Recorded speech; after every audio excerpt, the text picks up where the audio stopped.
Привет! Сегодня хочу вам предложить приготовить изысканное блюдо под названием тартар, но не в обычном исполнении.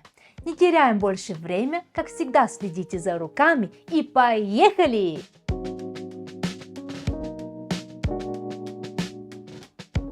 Для нашего блюда понадобится говяжья вырезка, потому что это самая мягкая и нежная часть у говядины.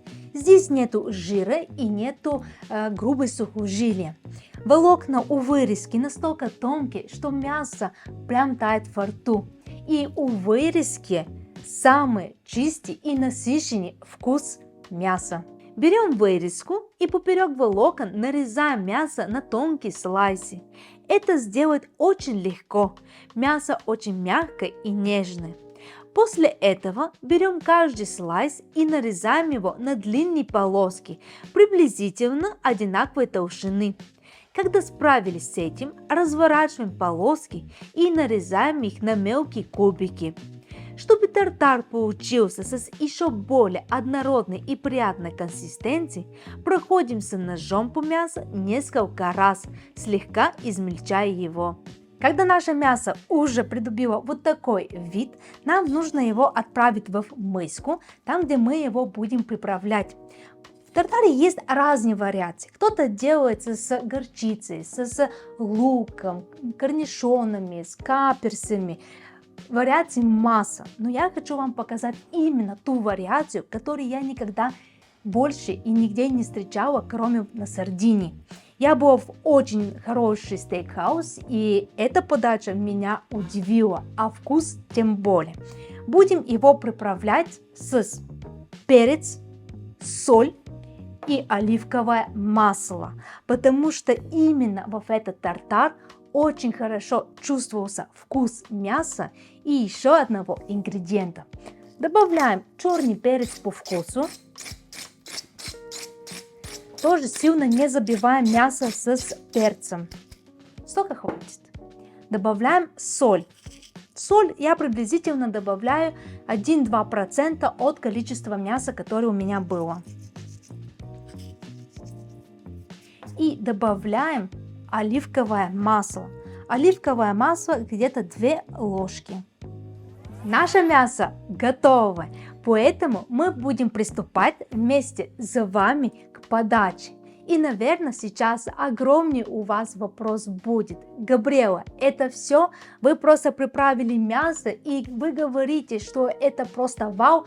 Да, ребята, потому что суть нашего тартара – это продукт под названием сыр буррата, который вместе с мясом, со своей сливочностью делает данное блюдо просто великолепно.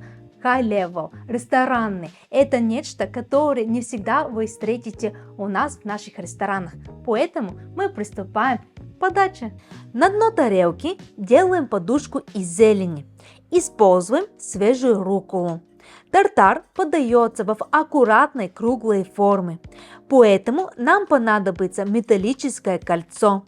Ставим его на рукколу и выкладываем внутрь подготовленную говядину, аккуратно утрамбовывая ложкой, чтобы она держала форму.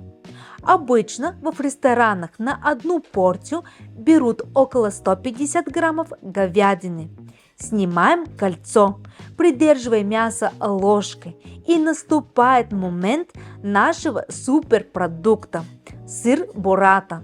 Сейчас вам покажу, как он выглядит поближе. Посмотрите, какая она нежная и сливочная, очень мягкая. Кладем буррата сверху на тартар и поливаем ее бальзамическим уксусом. Наш тартар готов. Просто, красиво и невероятно вкусно.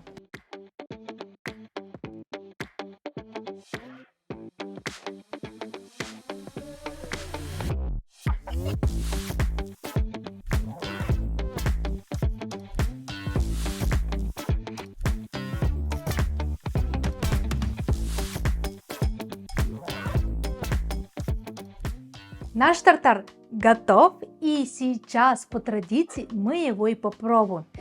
Наверное, вы хотите меня спросить, как его кушать. Ребята, все очень просто. Берем вилку, берем нож и начинаем вот этого все вот так перемешивать. Да, это не лучшая картинка, но зато это очень-очень вкусно. То есть нам нужно размешать весь бурата с мясом, то есть чтобы везде попало stracciatella по каждый кусочек. Когда мы это размешали, мы берем вилочку, берем фокаччо. Если вы пропустили рецепт, это фокаччо с анчаном, вот вам ссылочка. Посмотрите, очень вкусно. Накалываем чуть-чуть, вот так на нашей фокаччи и пробуем.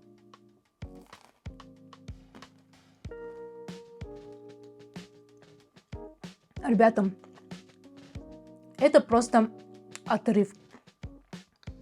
Это настолько... Я не знаю даже, как вам объяснить.